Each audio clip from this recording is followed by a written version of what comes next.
Here's a question that might hit hard. How much is your time actually worth? Not your job, not your paycheck, your time. Because every time you say yes to another task, another late night email, another hour doing something someone else could do for you, you're not saving money, you're buying back their time with your life. That's the trap most of us fall into. We think we need more hours in the day. But Dan Martell says the real problem isn't time, it's what we spend it on. His book, Buy Back Your Time, flips the script on productivity. It's not about doing more, it's about doing less of what drains you, so you can live more of what actually matters. So here's the real question. If you could buy back even 1 hour of your life today, how would you spend it? Hello, everyone. Hi, all, and welcome to Book Podcast Again, Zon. I'm Emma. And I'm John. Today, we're diving deep into Dan Martell's Buy Back Your Time. And this isn't your typical time management book, is it?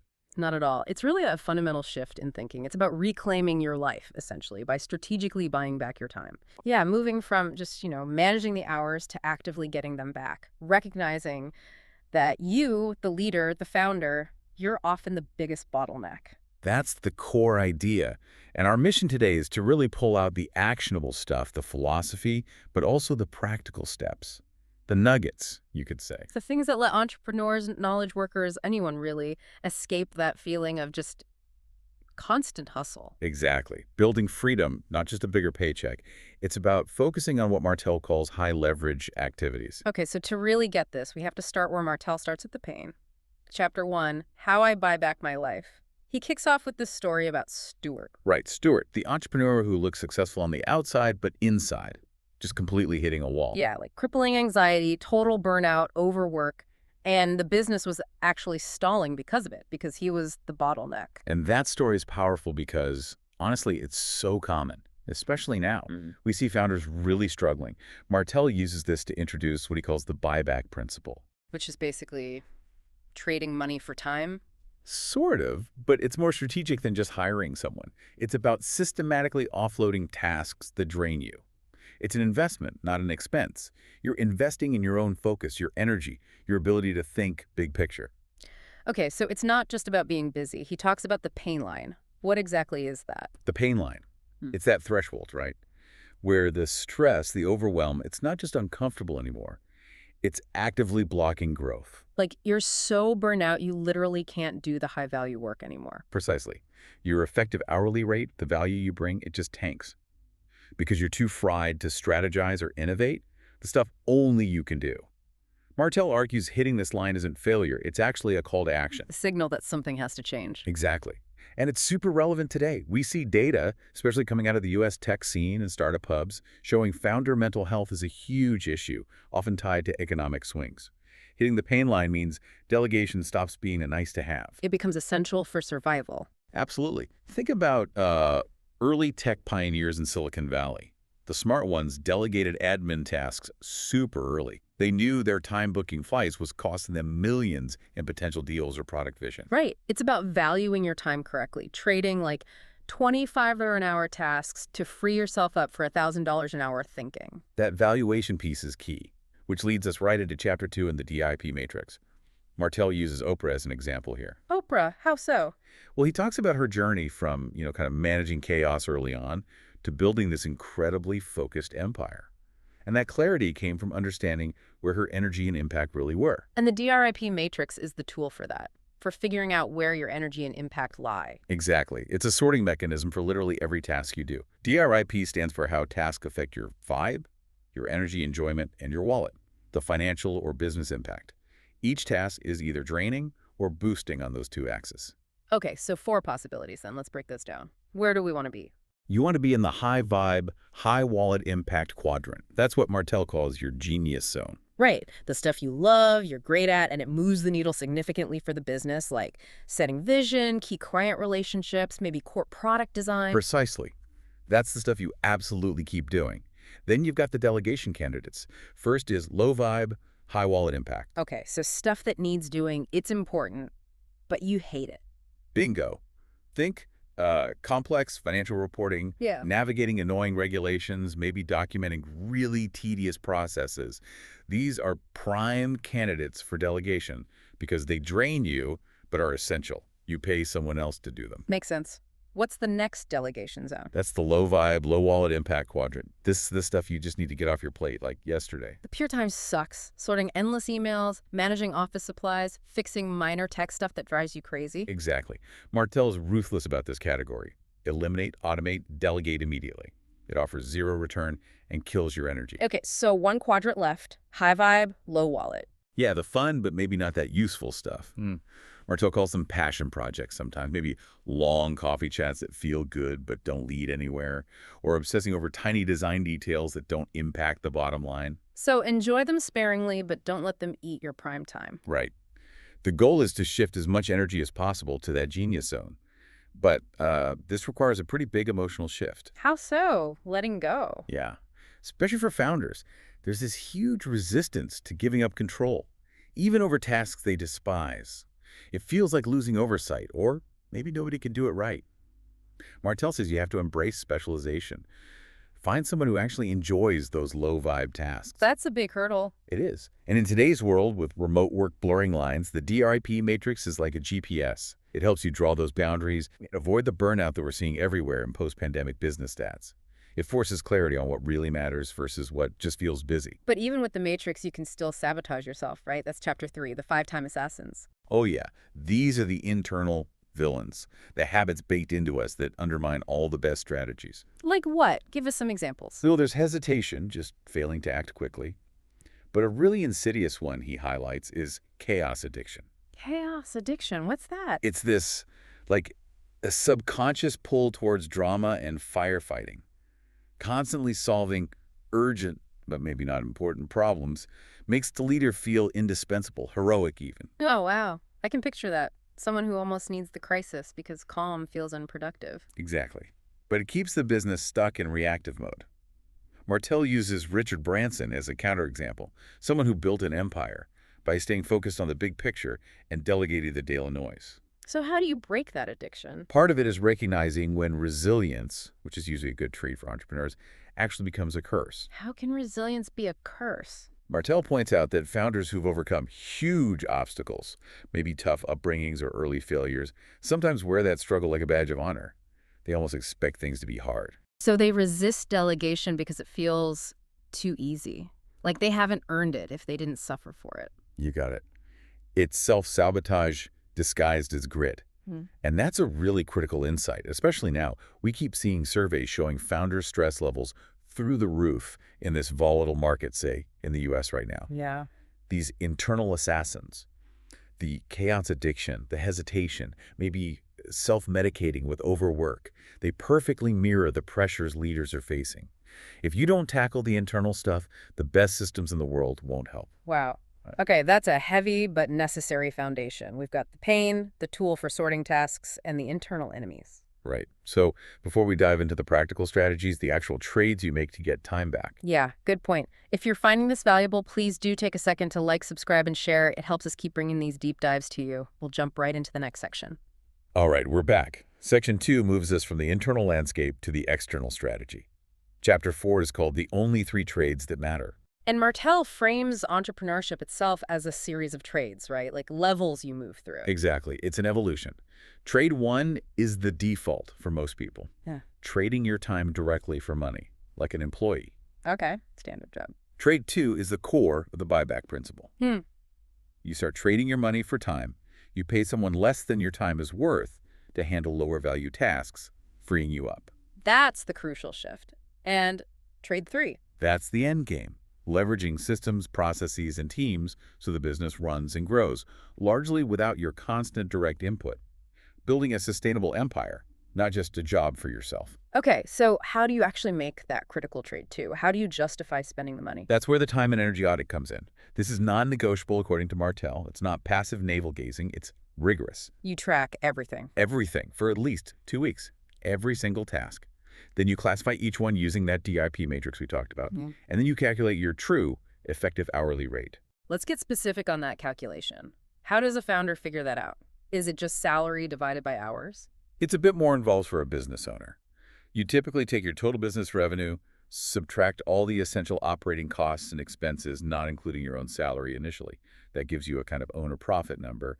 Then divide that by the actual number of hours you're working. Ah, okay. So if your business makes, say, $500 K profit, but you're grinding out 80-hour weeks. Right, doing the math. Yeah. That might only be around $120 an hour, which sounds okay until you realize how much of that 80 hours is spent on low-value stuff. If you could cut out half those hours by delegating the junk, your effective rate for the remaining high-value hours skyrockets. So if your audit shows your real value is, let's say, $350 an hour when you're in your genius zone. Exactly. Then it becomes logically impossible to justify spending even one of those hours wrestling with spreadsheet formatting or scheduling meetings, stuff you could hire someone amazing to do for, say, $40 or $50 an hour. That calculation provides the undeniable financial and psychological leverage to start delegating. It's the proof. That's the breakthrough moment he talks about. Ugh. Moving from feeling like a well-paid employee in the business. To actually being the owner on the business, Yeah. working on strategy, vision, growth, the things that multiply value. And you mentioned modern tools making this easier. Yeah, definitely. There are AI-powered tools now that can analyze your digital footprint, calendar entries, email activity, project management logs, and help categorize that time much faster. It accelerates that initial auditing phase significantly. Okay, so you know your value, you know what to delegate. Now you need someone to delegate to. Chapter 5, the replacement ladder. Precisely. This is the blueprint for systematically hiring your way out of the day-to-day. Martell talks about being inspired by people like Andy Warhol, who mastered getting others to execute his vision. It's a ladder, so there are steps. What are the rungs? There are 5 key rungs designed to scale delegation as the business grows. Rung 1 is your administrative assistant or personal assistant. The first line of defense against the time drains identified by the DRP matrix. Exactly. They take all that low-vibe, low-impact stuff off your plate. Rung 2 is the specialist or expert. Like a marketing pro, a developer, a finance whiz, some of the deep skills you don't have or shouldn't be using your time on. Right. They handle specific complex functions. Rung 3 is the manager or process owner. This person doesn't just do tasks. They own the entire system or process. They might even build the playbooks for it. Okay, stepping up in responsibility. What's rung 4? That's the director or department head.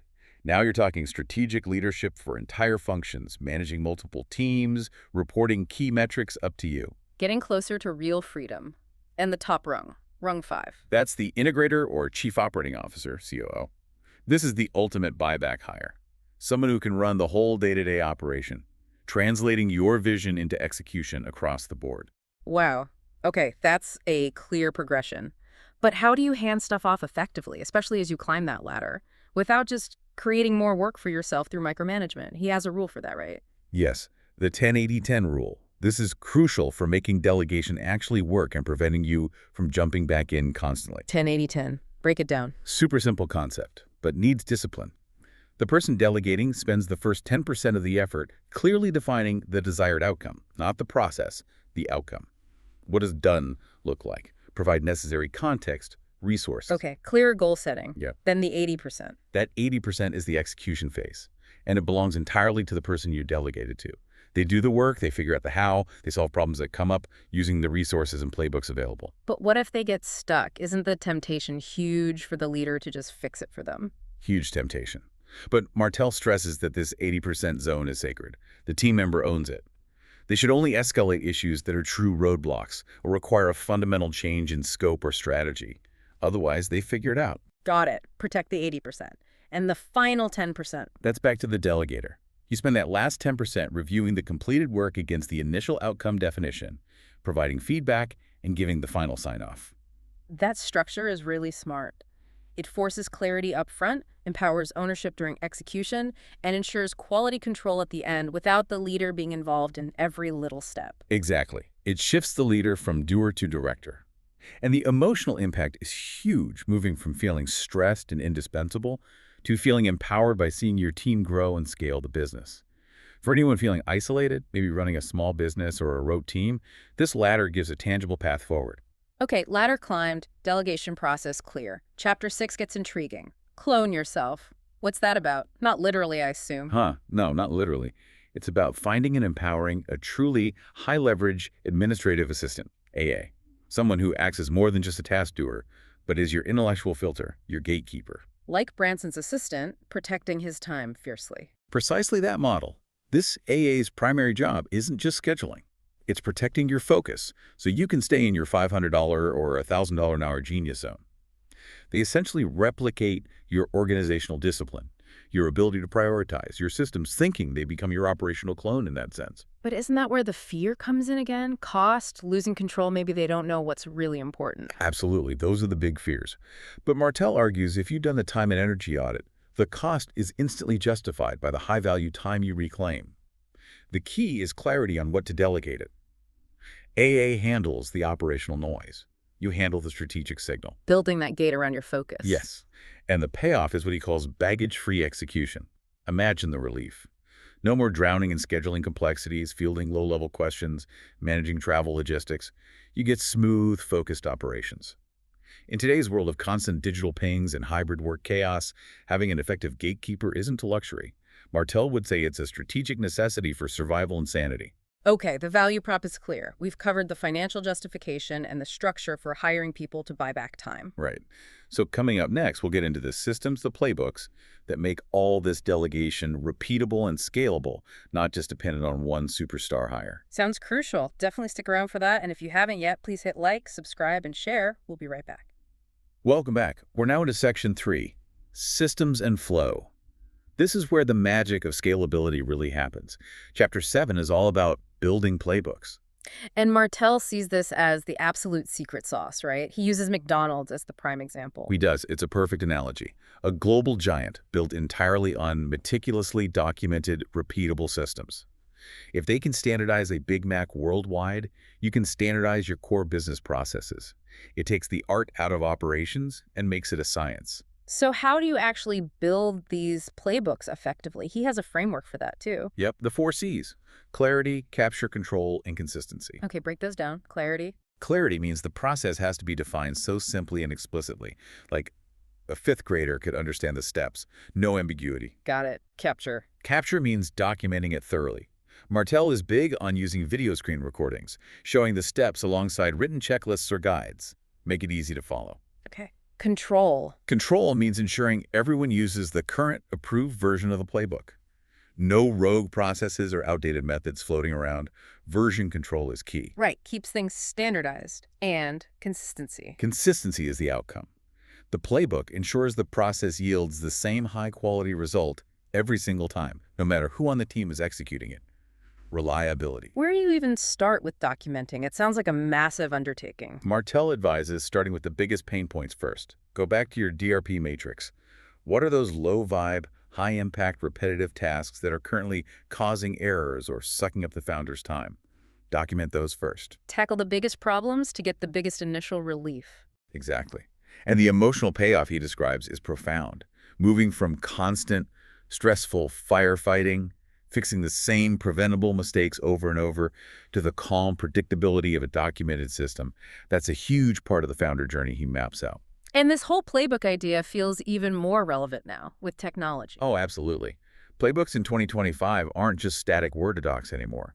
We're seeing AI tools that can help capture processes, almost automatically transcribing standard operating procedures from videos, monitoring workflows. So the playbook becomes a living, maybe even AI-assisted asset. Right. It makes onboarding new team members way faster. The challenge shifts slightly. You still need human oversight to ensure the AI captures the nuance correctly. But the speed of creation and iteration is way faster. It helps founders climb that replacement ladder much quicker. Okay, systems documented. Chapter 8 moves to scheduling. Your perfect week. This sounds less about efficiency and more about flow, harmony. That's a good way to put it. It's about moving from being a slave to your calendar, just reacting to whatever comes up, to proactively designing your week for optimal energy and output. How do you do that? The key concept is batching tasks, right? Yes, batching is fundamental, grouping similar activities together into dedicated, protected blocks of time. Like all your emails get done in 2 specific slots per day, not checked constantly. Exactly. Or all your strategic thinking happens Tuesday mornings. All your team check-ins happen Wednesday afternoons. You create focused containers for different types of work. This minimizes context switching, which is a huge energy drain. And it's also about aligning tasks with your energy levels. Critically important, Martell stresses designing your schedule around your natural chronotype. If you're sharpest in the morning, that's when you do your deep, complex, high-value work. Save the low-energy admin tasks for the afternoon slump. So you're not trying to force strategic thinking when your brain is fried. Precisely. It's about intentionally designing a week that supports your peak performance, instead of just letting meetings fill every gap. He sees this as a direct antidote to the always-on, burnout-inducing culture we see so much today. You're sculpting your time, not just managing it. Okay, perfect week designed. Then Chapter 9 offers some quick wins, the only 4 time hacks you need. Yeah, these are tactical rules aimed at empowering your team to be more independent and solve problems quickly without always needing you. They reinforce the systems and the perfect week structure. Give us an example. The $50 magic pill. Right. It's simple but powerful. Empower every team member to spend a small, pre-approved amount, maybe $50, maybe $100, depending on the business, to solve an immediate problem without needing manager sign-off. So if they need a specific tool or a faster delivery to keep things moving. They just do it. It removes Yeah. bottlenecks for small, obvious fixes, cuts out the bureaucracy. What's another one? The 1.3.1 rule. Another great one for building self-sufficiency.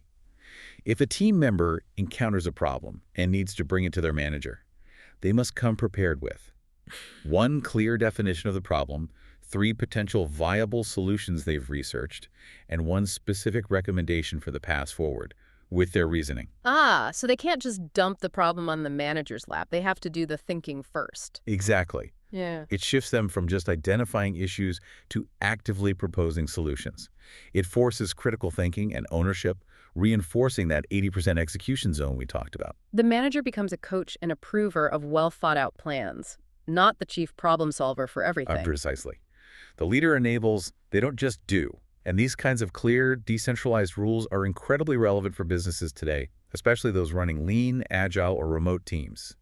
They provide the guardrails needed for autonomy to work without creating chaos. Okay, we've got the systems, the flow, the hacks for independence. Now we need the people to run it all. Right. Next up, we're diving into how Martell suggests building and coaching the high-leverage team that can actually execute all of this. Sounds good. If you're getting value here, remember to like, subscribe, and share. We'll continue our deep dive into leadership right after this. All right, we're back, digging into Section 4. Leadership. We have the systems, now we need the right people. Chapter 10 introduces the test-first hiring method. This sounds different. It is, and refreshingly practical. Martell, drawing inspiration from folks like Seth Godin, argues against relying too heavily on just resumes and interviews. They're too subjective, too easy to game. So what's the alternative? Test them on actual work. Cast a wide net initially to get diverse candidates, but then the core of the vetting process involves giving your top candidates small, paid, real-world projects that directly mimic the tasks they'd be doing in the role. Paid projects, like a trial run. Exactly. You see how they think, how they execute, how they communicate, how they fit with your systems and culture before you make the full hire. It's about observing capability, not just listening to claims. That makes so much sense. It feels like it would dramatically reduce the chances of a bad hire, which is incredibly costly. Huge cost, yeah, both financially and emotionally. This test-first approach turns hiring from a gut-feel gamble into a much more data-driven, confidence-building process. You've seen them perform, even on a small scale. But what about the pushback? Doesn't paying candidates for projects add cost and complexity up front? Martell tackles that head-on. Yes, there's a small upfront investment, but he argues it pales in comparison to the massive cost, potentially 6 figures, when you factor in salary, recruitment, lost productivity, morale damage of hiring the wrong person who flames out in 6 months. The test project weeds out bad fits early. Especially crucial now, right? With remote hiring being so common, it's harder to get that traditional feel for a candidate. This gives you concrete evidence. Totally. It cuts through the noise and gives you a real signal of competence and fit in today's competitive, often virtual talent market. Okay, so you've hired, well, using the test-first method. Now, how do you lead them effectively? Chapter 11 talks about transformational leadership and the COACH framework. What's that about? This shifts from process to people. It's about empowering your team, not micromanaging them. The framework is designed to foster true ownership and growth. COACH. What do the letters stand for? C is for clarity, being crystal clear about the desired outcomes and the metrics for success.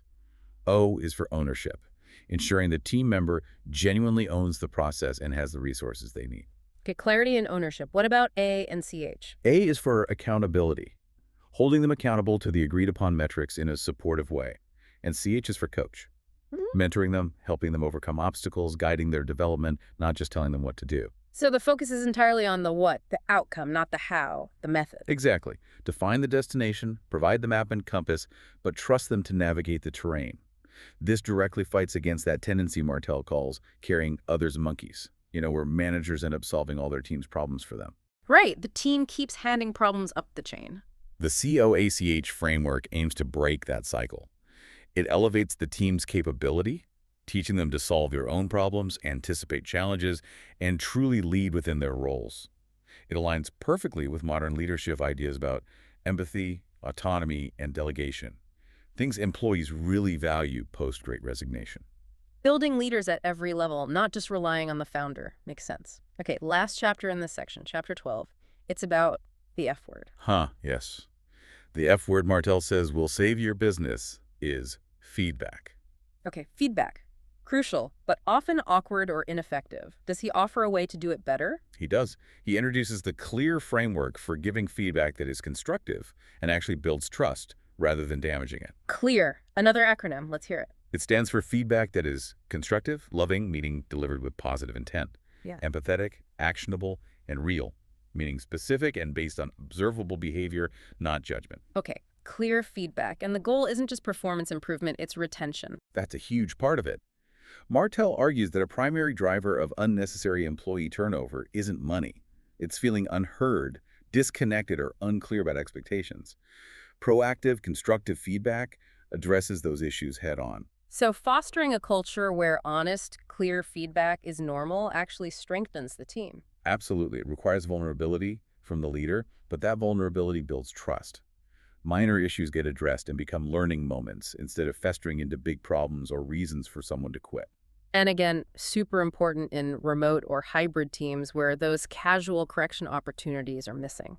Critically important. Misunderstandings can escalate quickly when you don't have those daily face-to-face interactions.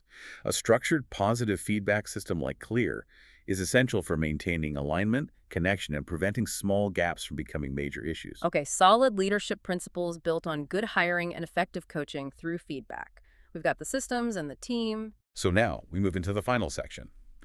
What do you do with all this reclaimed time and operational freedom?